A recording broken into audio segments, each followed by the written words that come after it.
Hello students, I am Professor Sanjay Bhargav, MSc, PhD with a teaching experience of more than 38 years. I welcome you all to my YouTube channel Physics with Dr. Sanjay Bhargav. This channel will provide you useful and authentic material related to physics for CBSE, state boards, class 11th and 12th, NEET exam, IIT JEE and CUET exam. For that, you all are requested to visit and subscribe this YouTube channel at the rate Sanjay Bhargav 6807. For any query, you can mail me at sanjaybhargav167 at the rate gmail.com or you can WhatsApp me at 9414434842. Today, something related to class 11th. We begin with units and measurement. Measurement of a physical quantity involves comparison of the quantity with an internationally accepted reference standard called unit. So, जब भी हमें किसी चीज को major करना होता है तो हम उसे अंतरराष्ट्रीय स्तर पर मान्य किसी भी मानक से तुलना करके मेजर कर लेते हैं. जो भी हमारा रिजल्ट ऑफ मेजरमेंट आता है उसमें एक मैग्नीट्यूड होता है और उसके साथ में एक यूनिट होता है. The result of measurement is always expressed by a number accompanied by a unit. For example, I can say 5 metre. So 5 is the number associated with the standard reference called meter. In a cloth shop, what we see is a person compares the length of the cloth with a reference standard called meter scale. जब हम कपड़े की दुकान में जाते हैं तो वहां पर हम देखते हैं कि जो भी वहां पर कपड़ा देने वाला है वो कपड़ा देते समय कपड़े की लंबाई की तुलना एक मीटर स्केल से करके और फिर हमें देता है. Now, there are two types of units, fundamental units and the derived units. The units which are independent and do not require other physical quantities for their description are called as fundamental units. Jin units को describe करने के लिए दूसरी भौतिक राशियों की आवश्यकता नहीं पड़ती है उन्हें हम fundamental units कहते हैं. जैसे लंबाई के लिए मीटर, द्रव्यमान के लिए किलोग्राम और टाइम के लिए second. We are using meter for length, kilogram for mass and second for time. Other type of units are the derived units. The units which depend on fundamental or base units for their description are called as the derived units. For speed, the unit is meter per second. For acceleration, the unit is meter per second square. For momentum, the unit is kilogram meter per second. For surface tension, the unit is kilogram per meter. पृष्ठ तनाव के लिए हमारे पास unit है kilogram प्रति metre, संवेग के लिए मीटर प्रति सेकंड और त्वरण के लिए मीटर प्रति सेकंड स्क्वायर. इसी प्रकार वेग के लिए हमारे पास यूनिट होगा मीटर प्रति सेकंड. आजकल जो अंतरराष्ट्रीय पद्धति यूनिट्स के लिए काम में ली जाती है that is the SI system, international system of units के रूप में उसे जाना जाता है. In earlier time scientist were using different system of units for measurement in different countries. They were CGS system of unit, FPR और the British system of unit and the MKS system. The base units for length, mass and time were as follows. In the CGS system, the length was measured in terms of centimeter, mass in terms of gram and the time in terms of second. Similarly, in the FPS system, length was measured in terms of foot, the mass was measured in terms of pound and time was measured in terms of second. In MKS system, the length was measured in terms of meter, mass in terms of kilogram and time in terms of second. तो जो हमारा MKS system था उसमें लंबाई के लिए मानक metre, द्रव्यमान के लिए किलोग्राम और समय के लिए सेकंड. इस प्रकार तीन सिस्टम हमारे पास में होते थे, एक CGS, एक FPS और एक MKS. अब हमारे सामने मुश्किल क्या आई? हमारे सामने मुश्किल आई कि मीटर, किलोग्राम और सेकंड की सहायता से हम सारे के सारे यूनिट्स को नहीं व्यक्त कर सकते थे, इसीलिए हमें उसके अंदर विस्तार की आवश्यकता महसूस हुई। At present, the internationally accepted system of units for measurement is the International System of Units or the SI system. What are the SI units for the base quantities? तो यहाँ पर आप देखिए length in terms of metre, mass in terms of kilogram, time in terms of second, electric current के लिए ampere, thermodynamic temperature को नापने के लिए केल्विन, और amount of substance is expressed in terms of mole, luminous intensity in terms of candela. यहां पर इस टेबल के अंदर आपके पास में बेस क्वांटिटी बताई गई है, उसका यूनिट बताया गया है, और उसको काम में लेने के लिए जो सिंबल की आवश्यकता होती है वो भी यहां पर बताया गया है। इन सबके अतिरिक्त दो एडिशनल यूनिट्स की हमें जरूरत पड़ती है जो 2 डायमेंशनल एंगल और 3 डायमेंशनल एंगल को नापने के लिए काम में लिए जाएंगे। With these 7 base units, we require 2 additional units for the measurement of 2-dimensional angle and the 3-dimensional angle. The 2-dimensional angle, normally called as the plane angle, is measured in terms of radian. Similarly, 3-dimensional angle, normally called as the solid angle, is measured in terms of steradian. How do we define 2-dimensional angle? 2-dimensional angle d theta is equal to the ratio of arc upon radius. Similarly, the solid angle is defined as the ratio of normal area to the square of its radius. अब हमारे पास एक word आता है significant figure. Significant figures को जानने से पहले हम कुछ अतिरिक्त जो हमारे वर्ड्स हैं उनको डिफाइन करना चाहेंगे। The first word is error. The uncertainty present in a measurement is called error. The reported measurement is a number which includes all digits in the number that are known reliably plus first digit that is uncertain.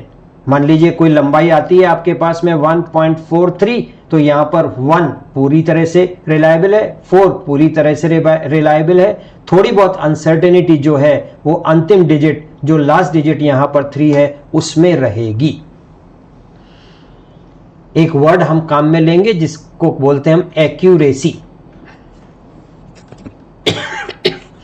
When the measured value of a quantity is very close to its true or mean value, then the measurement is said to be accurate. जब कोई भी physical quantity को हम नापते हैं और यदि वो माप उसके औसत वैल्यू के बराबर आ जाए तो हम मानकर चलते हैं कि वो बहुत एक्यूरेट रहेगा। इसी प्रकार से एक वर्ड आएगा precision. Precision in a measurement tells the limit of resolution up to which measurement is made. The precision depends on least count of the instrument. Precision ये बताता है कि हमारे लिए हमने किस limit of resolution तक नापने का प्रयास किया है। Precision किस पर निर्भर करता है? जो इंस्ट्रूमेंट हम नापने के लिए काम में लेते हैं उससे उस मेजरमेंट का precision डिसाइड होता है। Now, what is least count? The smallest division that can be we measure with a small measuring instrument is normally called as least count.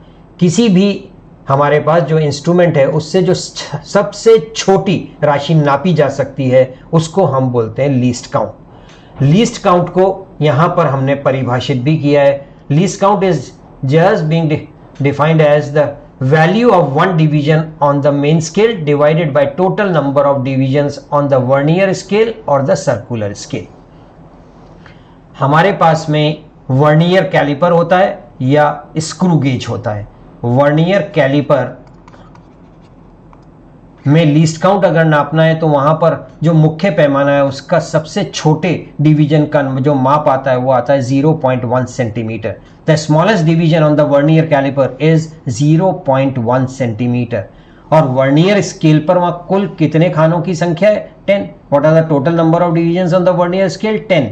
So the least count comes out as 0.01 centimetre. For a screw gauge the least count is 0.1 centimetre और वहां जो circular scale है उसमें कुल divisions का जो number आता है वो है 100, इसीलिए लीस्ट काउंट आता है 0.001 सेंटीमीटर। इससे हम डेसिमल के दूसरे बिंदु तक की एक्यूरेसी को नाप सकते हैं. So vernier caliper can always be utilized to measure to the accuracy of the second decimal point, while the screw gauge measures it to the accuracy of the third decimal point. Now, significant figures. The number of reliable digits in a measurement plus one uncertain digit are known as significant figure. कोई भी measurement में अगर मान लीजिए मेरे पास आता है 2.453, तो यहां पर 1, 2, 3 ये तो रिलायबल डिजिट्स हो गए और एक अनसर्टेन डिजिट हो गया, तो यहां पर सिग्निफिकेंट फिगर आपके पास में 4 होगा. The number of figures in a measurement which decide the precision of a measurement are called significant figures. जो precision of the measurement को बताएंगे उन नंबर्स को हम यहां पर significant figures मान लेंगे. The number of significant figure is decided by the least count of the measuring instrument. More is the number of significant figure, more would be the precision of a measurement. Significant figure least count के द्वारा निर्धारित होंगे. जितने ज्यादा significant figure होंगे आपका measurement उतना ही precise होगा. अब significant figures की संख्या को ज्ञात करने के लिए हमारे पास कुछ rules हैं. हम उन rules के आधार पर ही यहां पर सिग्निफिकेंट फिगर्स को निर्धारित कर सकते हैं. Rule number 1, change of different units does not change the number of significant figures in a measurement. किसी भी मेजरमेंट में यूनिट को परिवर्तित करने से सिग्निफिकेंट फिगर की संख्या में कोई परिवर्तन नहीं होता है. जैसे हमने यहां पर एग्जाम्पल दिया है 2.308 सेंटीमीटर, इसके अंदर 4 सिग्निफिकेंट फिगर हैं. इसी को मैं मीटर में लिखना चाहूं तो मैं लिख सकता हूं 0.02308 मीटर, और मिलीमीटर में लिखना चाहूं तो 23.08 मिलीमीटर, और किलो माइक्रोमीटर में लिखना चाहूं तो 23080 माइक्रोमीटर. मैं यहां केवल इस यूनिट का कन्वर्जन कर रहा हूं.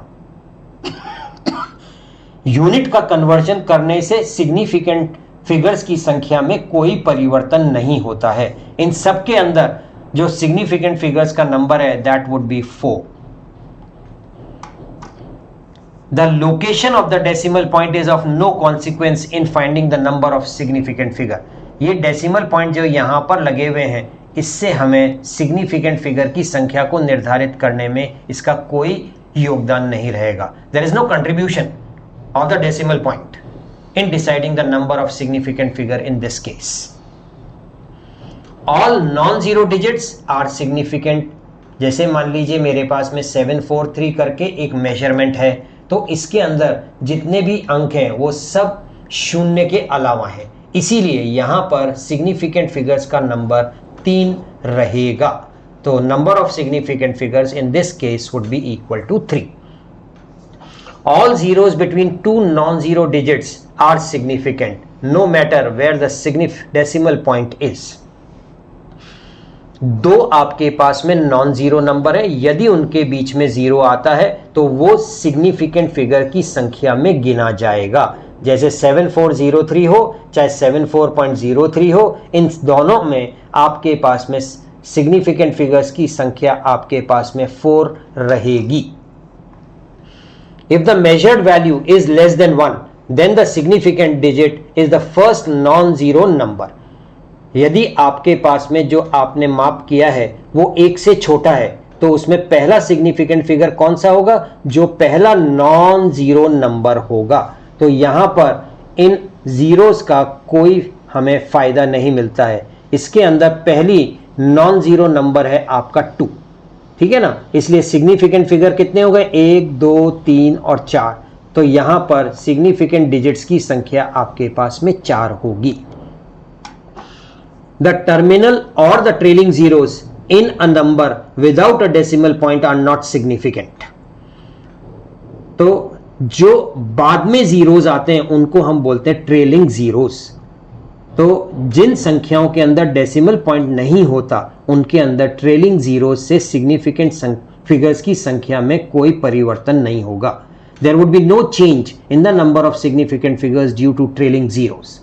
जैसे मान लीजिए मेरे पास एक मेजरमेंट है यहां पर 123 मीटर 12300 सेंटीमीटर, 12300 मिलीमीटर। तो यहाँ पर जो सिग्निफिकेंट फिगर्स हैं वो केवल 3 ही रहेंगे। केवल सिग्निफिकेंट फिगर की संख्या कितनी है? 3। क्यों? क्योंकि ये सारे के सारे जीरो एक तरीके से यूनिट के परिवर्तन से आपको प्राप्त हो रहे हैं, और जो जीरोज यूनिट के चेंज से आते हैं उनका कोई कंट्रीब्यूशन सिग्निफिकेंट फिगर में नहीं होता है। The trailing zeros in a number with a decimal point are significant. जैसे मान लीजिए कि इस मेजरमेंट के अंदर एक डेसिमल पॉइंट है, तो यहां जो बाद में आने वाले जो जीरोज हैं ये हमारे लिए महत्वपूर्ण हो जाएंगे।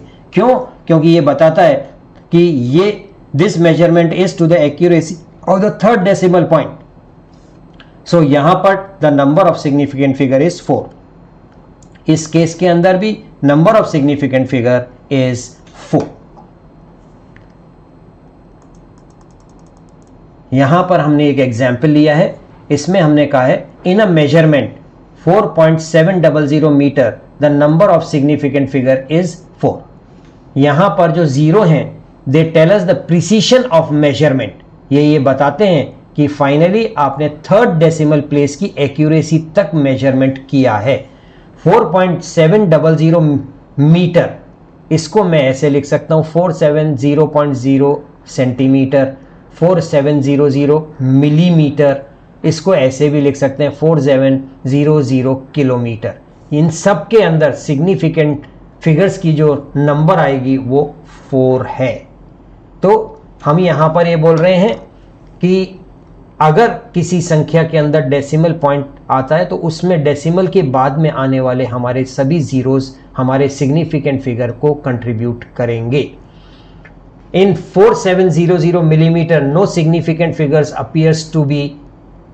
नंबर ऑफ सिग्निफिकेंट फिगर्स जो है वो हमें 2 दिखाई देता है ट्रेलिंग जीरोस के नियम के अनुसार, परंतु ये गलत है। क्यों? क्योंकि ये आपके चेंज ऑफ यूनिट के कारण आए हैं, इसलिए they have to be 47000 millimetre आपके पास में 4 सिग्निफिकेंट फिगर को प्रदान करेगा। So number of significant figures in this case would be 4700 because these zeros have been contributed due to change of units. To remove such anomalies, the best way to report a measurement is scientific notation, that is in power of 10 as a into 10 raised to power b. इन सब दिक्कतों को दूर करने के लिए हमें अपने सब मेजरमेंट साइंटिफिक नोटेशन में अर्थात 10 की पावर के रूप में व्यक्त करने चाहिए। So we are suppose to just express all our measurements as in terms of power of 10. We should write the results as a into 10 raised to power b, where a is a number between 1 to 10 and b is the positive or negative power of 10. तो यहां पर positive power of 10 आ सकता है, negative power of 10 आ सकता है। जैसे 4.700 metre को मैं लिख सकता हूं into 10 raise to power 2 centimetre, इसको मैं लिख सकता था 10 raise to power 3 millimetre, 10 raise to power -3 kilometre. तो कहीं पर भी जो बेस नंबर है देखिए इसके सिग्निफिकेंट फिगर्स में कोई चेंज आपको दिखाई नहीं देगा। इसीलिए हम कहते हैं all confusion is removed by the use of power of 10। अगर हम पावर ऑफ 10 को यूटिलाइज करेंगे तो फाइनली इस तरह की दिक्कतें हमें नहीं आएंगी। If scientific notation is not used then for numbers greater than 1 without any decimal the trailing zeros are not significant. अगर आप साइंटिफिक नोटेशन को यूज नहीं करते हैं और मेजरमेंट आपका 1 से बड़ा है और डेसिमल पॉइंट नहीं है तो आपके सभी ट्रेलिंग जीरोज कोई महत्व नहीं रखेंगे। For numbers with a decimal, जिन नंबर्स में एक डेसिमल रहेगा the trailing zeros become significant. जैसे इस केस के अंदर 0.020, तो यहां पर जो सिग्निफिकेंट फिगर्स हैं वो आपके पास में 2 रहेंगे, पहला नॉन जीरो नंबर और बाद वाला एक्यूरेसी ऑफ मेजरमेंट को बताने के कारण हमारे लिए सिग्निफिकेंट रहेगा। The digit 0 put on the left of a decimal for numbers less than 1 is never significant. जो डेसिमल वाले हमारे मेजरमेंट्स हैं उनमें अगर आप लेफ्ट में कोई जीरो लगाते हैं तो इसको जीरो लगाने से कोई फर्क नहीं पड़ेगा। इसमें अगर सिग्निफिकेंट फिगर्स की नंबर को देखा जाए तो 4 होने चाहिए। उम्मीद करते हैं कि आपको सिग्निफिकेंट फिगर्स को निर्धारित करने में, उनको डिसाइड करने में अब कोई दिक्कत नहीं होगी। यदि आपको ये सब चीजें अच्छे से समझ में आती है तो मैं आपसे रिक्वेस्ट करता हूं कि इस चैनल को सब्सक्राइब करें। अब सिग्निफिकेंट फिगर्स के साथ में हम मैथमेटिकल ऑपरेशंस कैसे कर पाएंगे। मैथमेटिकल ऑपरेशन का मतलब एडिशन, सब्ट्रैक्शन, मल्टीप्लिकेशन, डिवीजन, उनके बारे में हम बात करेंगे। The result of calculation involving measured value of quantities cannot be more accurate than the original measured values. So the final result should not have more significant figures than the original data from which it was obtained. यहां पर कहा गया है कि result of calculation involving measured value of quantity cannot be more accurate than the original measured value. जो आपके original values हैं उनमें जो लेवल ऑफ एक्यूरेसी है, जो मैथमेटिकल ऑपरेशन के बाद में जो रिजल्ट आएगा उसकी एक्यूरेसी उससे ज्यादा नहीं हो सकती। इसीलिए जो फाइनल रिजल्ट आता है उसमें ओरिजिनल डेटा की कंपैरिजन में सिग्निफिकेंट फिगर्स की संख्या ज्यादा नहीं हो सकती। अब एडिशन और सब्ट्रैक्शन के लिए रूल क्या है? इन एडिशन और subtraction the final result should contain minimum number of decimal places. यहां पर बात हो रही है minimum number of decimal places occurring in the quantities to be added or subtracted। यहां पर 436.32 में ऐड करना है 227.2 और 0.301 ग्राम। इसमें सिग्निफिकेंट फिगर है 5, इसमें है 4 और इसमें है 3। यहां पर एक्यूरेसी है आपकी सेकंड डेसिमल पॉइंट की, यहां पर फर्स्ट डेसिमल पॉइंट की और यहां पर थर्ड डेसिमल पॉइंट की। तो अगर देखा जाए तो हम ये कह सकते हैं कि यहां पर लोवेस्ट रेजोल्यूशन आपको मिलता है। तो आपका जो परिणाम आएगा वो भी आपको इसी आधार पर निर्धारित करना पड़ेगा, क्योंकि हमने कहा है कि रिजल्ट में minimum number of decimal places का योगदान होना चाहिए। इन सबको ऐड करेंगे तो हमारे पास आएगा 663.821। अब इसके अंदर एक ही डेसिमल पॉइंट है, इसलिए आंसर भी एक डेसिमल पॉइंट तक का ही आना चाहिए। इसलिए आपको 1 को हटाना पड़ेगा, 2 को हटाना पड़ेगा, तब आपके पास में 663.8 ग्राम आंसर आएगा। और इसका रीजन हमने यहां दिया है, here 227.2 is correct to only 1 decimal place, so final result must also be rounded to the first decimal place. Subtraction का भी हमने एक एग्जाम्पल लिया है। 0.307 मीटर में से 0.304 मीटर सब्ट्रैक्ट करना है और यहां पर जो आंसर आया है 0.003 मीटर। तो यही आंसर यहां पर रहेगा, क्योंकि अगर डेसिमल प्लेसेस की देखा जाए तो यहां भी 3 डेसिमल प्लेसेस, यहां भी 3 डेसिमल प्लेसेस, इसलिए डिफरेंस भी 3 डेसिमल प्लेसेस के लिए आना चाहिए। So the answer must also contain the lowest number of decimal places, that is 3. For multiplication and division, we write as in multiplication or division the final result should retain minimum number of significant figures। तो देखिए addition और subtraction वहां पर decimal places जो lowest होते हैं answer में उतने ही डेसिमल प्लेसेस देखने को मिलने चाहिए, जबकि मल्टीप्लिकेशन और division we are talking in terms of minimum number of significant figures in the quantities to be multiplied और डिवाइडेड। जिन क्वांटिटीज का हमें मल्टीप्लिकेशन या डिवीजन करना है उसमें जो lowest number of significant figure है आंसर में भी वही lowest number of significant figure आना चाहिए।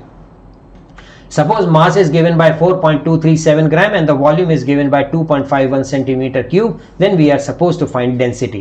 Density is mass upon volume. So 4.237 divided by 251, it is 1.688 gram per centimeter cube. अब 2.51 इसमें 3 सिग्निफिकेंट फिगर हैं, तो आंसर में भी 3 सिग्निफिकेंट फिगर होने चाहिए। तो वी मस्ट गेट इज 1.688 को हमें राउंड ऑफ करना पड़ेगा। इस 8 को अगर ड्रॉप करना है तो ये आपका आंसर आना चाहिए 1.69 पर सेंटीमीटर, ग्राम्स पर सेंटीमीटर क्यूब, ग्राम पर सेंटीमीटर क्यूब। जो पावर ऑफ 10 के बारे में हम बात कर रहे थे, वहां एक वर्ड की और हमें जरूरत पड़ती है, उसको हम बोलते हैं order of magnitude. The nearest power of 10 which is used to express the order of magnitude.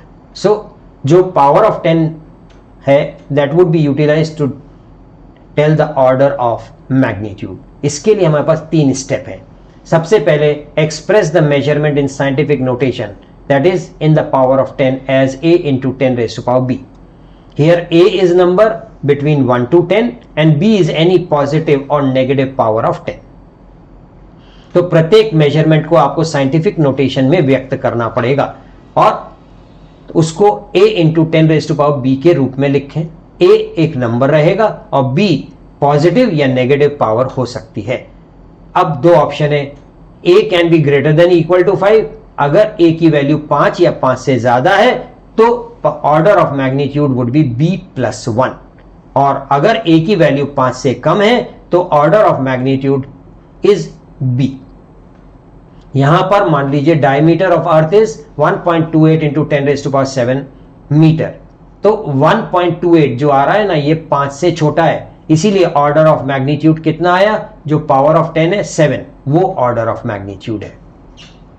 Hydrogen atom, उसका डायमीटर कितना है 1.06 into 10 raise to power -10 metre, ये भी 1.06 लेस देन 5 है, इसीलिए यहां पर order of magnitude is -10। So diameter of earth is 17 orders of magnitude larger than hydrogen atom. तो जो अर्थ का डायमीटर है that is 17 orders of magnitude more as compared to the hydrogen atom. यहां पर हमें राउंडिंग ऑफ के rules भी जानने हैं।